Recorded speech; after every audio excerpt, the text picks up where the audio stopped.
ಚೆನ್ನಾಗಿದೆ. ಮೂವಿಲಿ ರಾಕೇಶ್ ಅಡಿಗ ಅವ್ರ ಆ್ಯಕ್ಟಿಂಗ್ ಇಷ್ಟ ಆಯಿತು.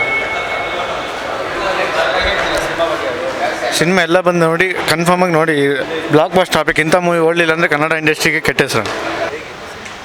ಮೂವಿ ತುಂಬ ಚೆನ್ನಾಗಿದೆ. ಒಳ್ಳೆ ಸ್ಟೋರಿ ಲೈನು, ಯಾವುದೂ ಅನಾವಶ್ಯಕವಾಗಿ ಏನೂ ಇಲ್ಲ. ಪೂರ್ಣ ಮೈಸೂರು ಚೆನ್ನಾಗಿ ಮಾಡಿದ್ದಾರೆ, ರಾಕೇಶ್ ಅಡಿಗ ಅವ್ರು ಚೆನ್ನಾಗಿ ಮಾಡಿದ್ದಾರೆ. ಕತೆ ಆ್ಯಕ್ಚುಲಿ ನಿರೂಪಣೆ ಮಾತ್ರ ಸಖತ್ತಾಗೇ ಬಂದಿದೆ. ಏನು ಅಂದರೆ ತುಂಬ ಜನ ಬರಬೇಕಿತ್ತು, ನೋಡಬೇಕಿತ್ತು. ಇನ್ಮೇಲಾದರೂ ರಿವ್ಯೂಸ್ ಬಂದಮೇಲೆ ಜನ ನೋಡಲಿ ಅಂತ ಕೇಳ್ಕೊತೀನಿ ಅಷ್ಟೇ. Thank you. ಪ್ರೇಕ್ಷಕರು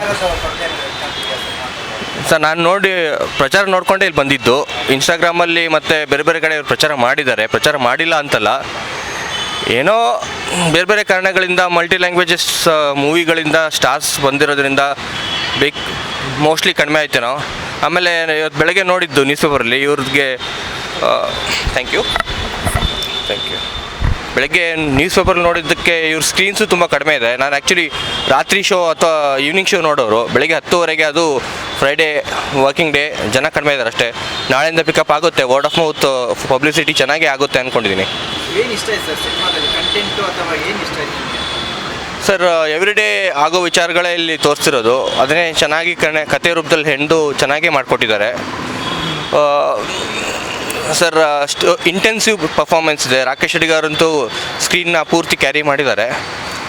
ಸ್ಟೋರಿ ಲೈನ್ ಸಖತ್ತಾಗಿದೆ, ಗ್ರಿಪ್ಪಿಂಗ್ ಇದೆ, ಸ್ಕ್ರೀನ್ ಪ್ಲೇ ಸಖತ್ತಾಗಿದೆ, ಎಲ್ಲೂ ಬೋರ್ ಆಗಲ್ಲ. ಏನೋ ಸ್ವಲ್ಪ ಕಾಮಿಡಿ ಕೊರತೆ ಇರ್ಬೇಕಾರೆ, ಬಟ್ ಒಳ್ಳೆ ಅಟೆಂಪ್ಟ್ ಸರ್. ನಾನು ನೋಡಿದ ಪ್ರಕಾರ ರೀಸೆಂಟಲ್ಲಿ ಶಾಕಾಹಾರಿ ಮತ್ತು ಬ್ಲಿಂಕ್ ಥರದ್ದೇ ಇದು ಒಳ್ಳೆ ಮೂವಿನೇ. ನೋಡಿದಿರೋಂಥ ಪ್ರೇಕ್ಷಕರಿಗೆ ಏನು ಹೇಳೋಕ್ಕೆ ಇಷ್ಟಪಡ್ತೀವಿ? ಇಂಥ ಒಳ್ಳೆ ಮೂವಿನ ಸೊ ಒಳ್ಳೆ ಮೂವಿ, ಬನ್ನಿ ನೋಡಿ. ಇನ್ನೂ ಈ ಥರದ್ದು ಮೂವಿ ನೋಡಿದ್ರೆ ಕಂಟೆಂಟು ಇನ್ನೂ ಚೆನ್ನಾಗಾಗುತ್ತೆ. ಇದೇ ಥರ ಇನ್ನೂ ಚೆನ್ನಾಗಿರೋ ಕಂಟೆಂಟು ಆ ಪ್ರೊಡಕ್ಷನ್ ಹೌಸಿಂದ ಬರುತ್ತೆ. ಸಖತ್ ಸ್ಟುಡಿಯೋಸ್ ಫಸ್ಟ್ ಮೂವಿ ಇರ್ಬೋದು ಇದೆ ನಂಗೆ ಗೊತ್ತಿದ್ದಂಗೆ.